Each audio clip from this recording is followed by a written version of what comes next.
একজন লোভী ব্যবসায়ী সম্পূর্ণ চামড়া ছাড়ানো একটি ছাগলকে টোপ হিসাবে ব্যবহার করে অজগরের রাজাকে গুহ থেকে বের করে আনতে চেয়েছিল। কিন্তু সাপেদের রাজা ছিল ভীষণ চালাক, সে গুহ থেকে একেবারেই বের হলো না। জ্যাক বুঝে গেল কিছু একটা ঠিক নেই, তাই সে একটি খনন যন্ত্র ডেকে পাঠালো, কিন্তু যন্ত্রের চালক সুযোগ বুঝে বেশি টাকা দাবি করলো।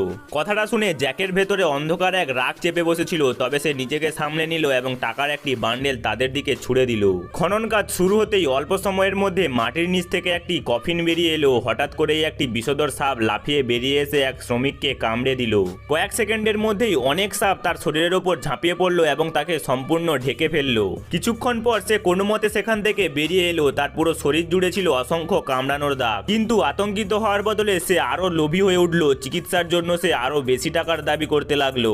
ঠিক তখনই জ্যাক একটি অদ্ভুত বিষয় লক্ষ্য করলো। মারাত্মকভাবে আহত হওয়ার সত্ত্বেও লোকটি সাপের গর্তের একেবারে পাশে দাঁড়িয়েছিল। সেই মুহূর্তে অজগরটি ধীরে ধীরে গর্ত থেকে বের হতে শুরু করলো। তখনই জ্যাক আসল সত্যটা বুঝে গেল।